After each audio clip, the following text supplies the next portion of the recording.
Hello guys, and welcome back to my channel, and welcome back to another video in the shed. Today we are going to be installing and timing up my little blue ZX engine and take you along the journey of doing that. So let's get started, shall we? So the first things we've got is we've got a brand new idler pulley, a brand new tensioner pulley, and there for the timing belt. All the original bolts are going to go back in, but that's fine. We've got the tensioner cap with the spring that goes behind that. We've also got some completely cleaned covers to go back on when it's all timed up with the belt installed. We've got a brand new timing belt still in this box, and I do have a little label here as well, which I'm going to write the mileage on and stick to the side of the engine, but I'm not too fussed about that just yet. I'll do that later date, basically. Once the engine's in, I'll worry about that, because the mileage isn't going to change until I actually start driving this thing. So not too much of an issue. And with the engine itself though, the pump, I've explained in the end of the last video why that's been left relatively dirty, but the thing is, I know nothing about pumps other than the fact of installing them to the engine and removing them from the engine. So I've cleaned it up a bit, but I didn't want to end up damaging it in any way, shape or form, because I know it works. I'm going to take that off once I know the engine's all good and everything else is good. I'm taking that variable out, so that's why that's still dirty at the moment. But to be honest, this engine is going to have to go in with a dirty exhaust on it, because I have got some exhaust paint to paint the manifold nice and clean that up, but the paint I've got for the exhaust manifold needs to be baked on. So I'm going to have to do that once I'm actually using the vehicle again. I've got an 8mm drill bit in there, wedged in there. That locks the flywheel off, so we've got the bottom crank and the flywheel all locked off in place. That's the timing location for that. But also, just a little notice as well, when you get the locking pin on that, this will be roughly, this isn't a timing mark, but you will notice if it's timed in the correct location, this will be roughly just off to the edge of this lug here, sort of about here. So that's that as an option to kind of double check the timing pin is in the correct hole there. I wasn't too sure in the last video of installing the pump whether this was timed up correctly or not, but I now am aware that if you've put a bolt in there and a bolt in there and locked that off, that is timed up correctly. So that's the fuel pump sorted, because that needs to be timed up. This is just a water pump, so this can move freely, it doesn't matter too much. And then the top camshaft has got a bolt in there which locks off the timing. We've done that on the head rebuild anyway, that timing for that anyway. So in the last video we put the this sprocket on and locked it off, so that's not going to move anywhere. So now we've got to put the idler tensioner on with this hole, the spring cap goes up inside there, and then the other pulley goes through this hole and this hole just here. And I will have to undo this as well, because it actually goes just up inside there behind that. I'll show you 1 second. So if I take that bolt out, that goes up just behind the engine mount, which is why the engine mount is loose, and sits just like so. So let's get you on the tripod and we'll install that properly. So as you would have seen in that previous clip, we've taken this bolt out. The engine mount is loose because I've loosened it off, and I've put that bolt up there for the cover to go on. We've now got this pulley that goes on here with that screw back, that bolt through there like so. And the reason we've got to use this one is because the cover goes onto this end bit as well. So we'll just do that up a few turns. That one can go in there like so, and that one can go in there like so.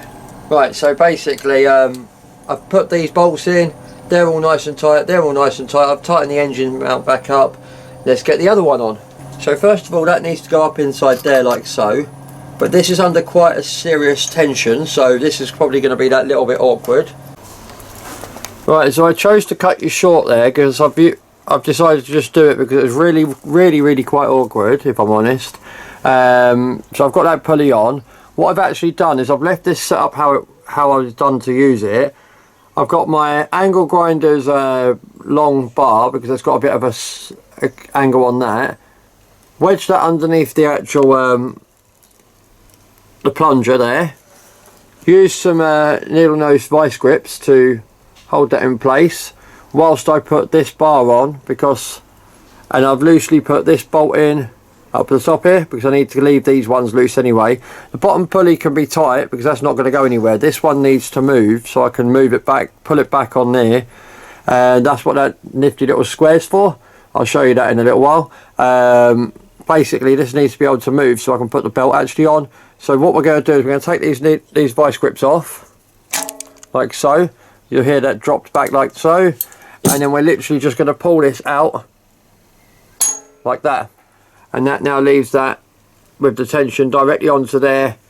That is under super strength tension, so we are going to have to pull that back, but this top bolt and this one is loose at the moment to allow for us to install the belt. So I'll get you back on the tripod and we'll start putting the belt on. I'm not sure if I actually mentioned, but this is a Gates power grip, timing belt and water pump kit for this engine, and we've got the timing belt just there, and basically that's obviously a Gates water pump, that's a Gates pulley and another pulley there.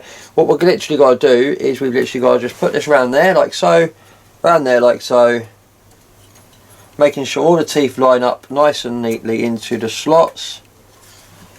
We can now go over that pulley just there, line it up with these ones, over the top, and then what we've got to do is we've got to pull it back onto this pulley just like so. But what we need to do, I said about that square at the top here, we'll get the 3/8 ratchet.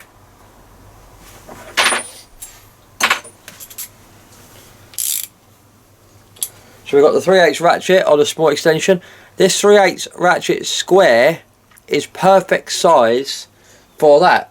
So what we literally do is we literally pop that into there like so. Hold this in place so we know it's going to be, a minute, so it's nice and tight across the top there. Hold it in place so it's ready to go, and then we literally just twist the ratchet, slot it over, make sure all these are nice and firm on there like so, and that'll just pull straight off. That's now one engine timed up. All we've literally got to do is tighten that bolt up a little bit, tighten that bolt up a little bit, and hey presto, job done. So what have I done now then, guys? Well, I've tightened these up like I said. I will also say I did put a little bit of a thread locker on this one because this is the pivot bolt for this tensioner pulley. And obviously I didn't want to do it too tight so it can't move, but at the same time I didn't want it to come undone. So I put a bit of thread locker on that, a little bit of thread locker on that one so I can leave them like just nipped basically. And then that'll, so that's done. I've also taken the locking pins out. I've taken the locking pin out on the flywheel. Now, so basically what I like to do before I go any further is just literally give the engine a couple of full rotations, double check all the timing marks, mark back up, line back up again, and then I'll be happy to kind of go from there basically.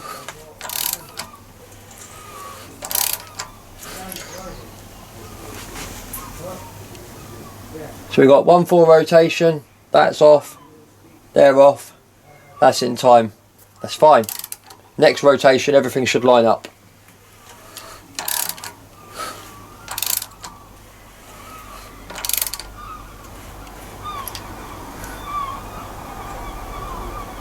And just like that, next rotation, everything lines up. And the reason it doesn't line up on the first rotation at the bottom will line up twice to the top being once, is because obviously there's a fire stroke and then there's an exhaust stroke. So basically, just so we know we're happy with it, just go again.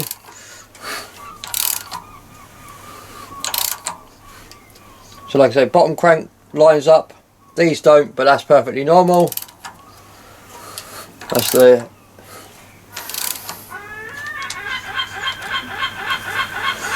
and then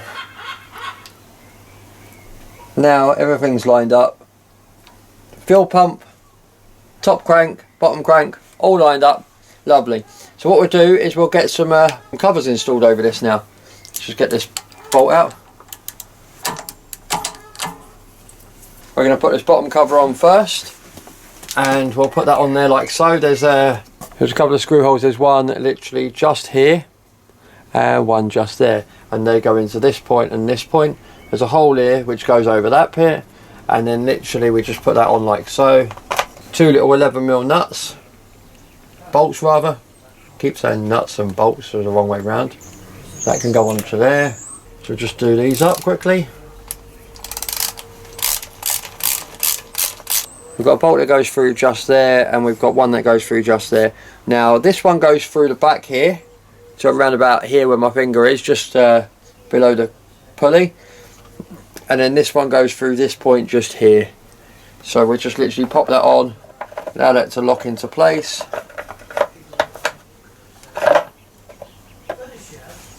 Like so.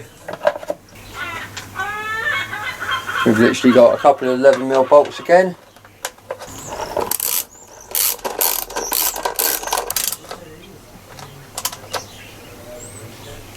And finally we've got this cover.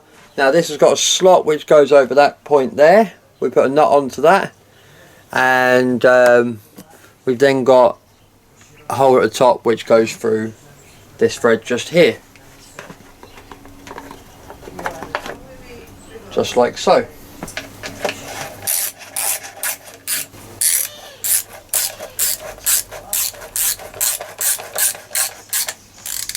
Now finally guys, we've got this pulley to put on. That literally goes on with the keyway lining up.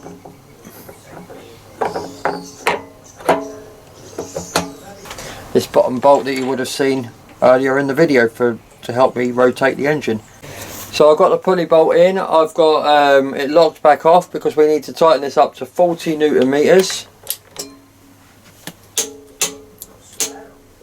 And now we've got to turn it an extra 50 degrees of turn. Literally just going to go well. Like this.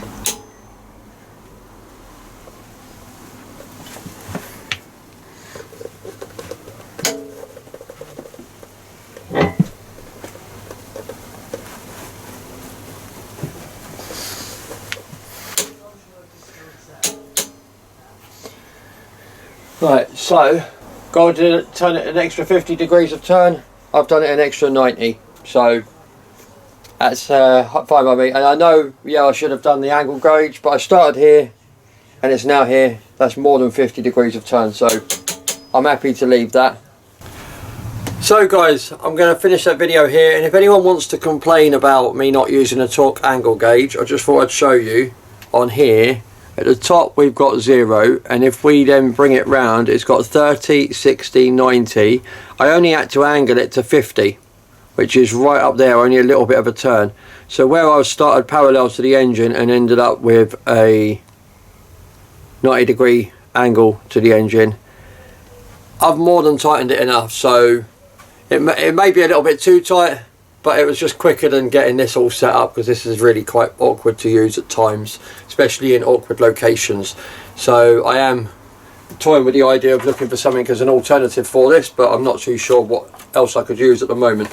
So when it comes to quick and easy jobs like that, I do just kind of get on with it sort of thing and do it. Anyway guys, hopefully you enjoyed the content. Hopefully it was informative enough for you guys to maybe change your timing belt on your XUD9 1.9 diesel engine, because that's what this is.